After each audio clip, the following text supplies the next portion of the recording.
हो गया। हमारे साथ आदित्य सर हैं। सर, अभी जो स्थिति है वो क्या है यहाँ पे? देखिए, जितने भी कैप्साइज कोचेस थे, 21 नंबर ऑफ कोचेस थे, और जो वैगन्स थे 3 वैगन्स और एक लोको था, वो सारा साइट से रिमूव कर दिया गया है। अभी साइट पूरा यार्ड क्लियर है for the engineering and TRD staff to work. तो वो ऑलरेडी चालू है, कंटिन्यूसली एक एंड से काम चल रहा था। जो 3 कोचेस थे, जो वैगन्स थे, सॉरी गुड्स के वैगन्स थे, वो भी सुबह में हट गया है। लोको भी हट गया है, जो माउंटेड था वो भी हट गया है। तो अभी पूरे यार्ड में काम हो रहा है, इसलिए आप लोग को उधर में नहीं जाने दे। पूरा एंड टू एंड काम चल रहा है, तो अभी काम का स्पीड काफ़ी बढ़ गया है। तो जो ट्रैक लिंकिंग का काम, जो पटरी का जो काम आप लोग समझते हैं, पटरी का काम टुवर्ड्स द कंप्लीशन है, डाउन लाइन का, वो अभी चल रहा है। और उसके बाद फिर OHE का काम भी आप देख रहे हैं, टावर कास्ट पे लोग काम कर रहे हैं, तो वो भी काम कंटिन्यूसली चल रहा है। तो अब टुवर्ड्स द हम लोग एक लाइन तो जल्दी ही दे पाएंगे।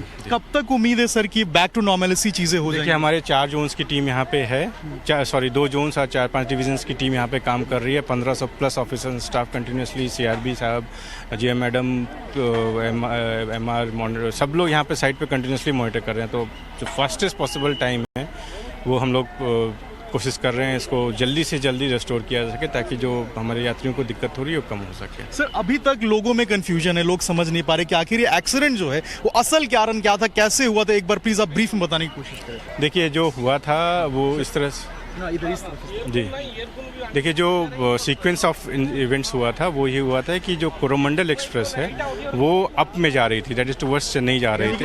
हाँ जी, अप में जा रही थी, टुवर्ड्स चेन्नई जा रही थी। वो डिरेल हुई है, सॉरी वो गुड्स ट्रेन से भिड़ी है। ठीक है, गुड्स ट्रेन जो स्टेबल थी, खड़ी थी दूसरे लाइन में, उससे भिड़ी है, जिसके कारण वो उसके कोचेस कैप्साइज हुए हैं, डिरेल हुआ है।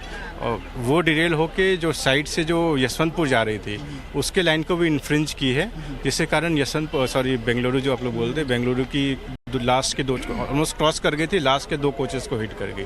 तो उसके भी 2 कोचेस डिरेल हुए थे। तो ये सीक्वेंस है जो इंसिडेंसेस हुआ है। अभी तक क्या सर प्रिलिमिनरी इंक्वायरी में ये भी पता चला है कि सिग्नल ऑफ हुआ था, ऑन हुआ था, उसके बाद भेजा गया था ट्रेन को? क्या मैनुअल कुछ दिक्कत आई थी या टेक्निकल फॉल्ट था? अभी तक क्या नहीं? देखिए, ये चीज़ अभी CRS साहब देख रहे हैं। CRS जो देते हैं वो कम्प्रिहेंसिव रिपोर्ट, कंप्लीट रिपोर्ट रहता है, सारे पैरामीटर्स को स्टडी करके देते हैं। We are waiting for that.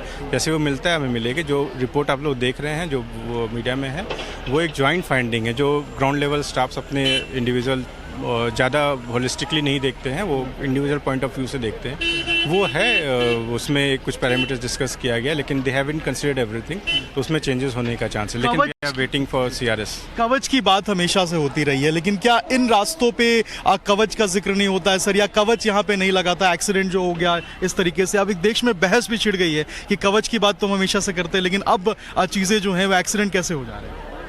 देखिए, कवच एक लेटेस्ट टेक्नोलॉजी है, उसको अडेप्ट होने में टाइम लगता है, फेजेस में होते हैं।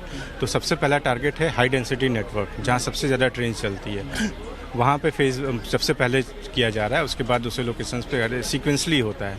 तो अभी जो साउथ सेंट्रल रेलवेज है उसमें 1200 किलोमीटर में ऑलरेडी कंप्लीटेड है, और प्रोग्रेसिवली डेली बेसिस से प्रोग्रेस हो रहा है। तो एक वो सीक्वेंसली काम होता है, तो जल्दी ही यहाँ भी साउथ ईस्टर्न में भी होगा।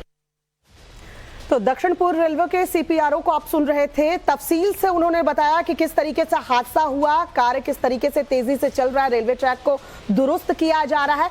साथ ही साथ ये भी बताया कवच को लेकर कि फिलहाल कोरोमंडल एक्सप्रेस में कवच का इस्तेमाल नहीं किया गया था, अभी ये फेजेस में चल रहा है और यही वजह है कि ये हादसा हुआ। हमारे सहयोगी अभिषेक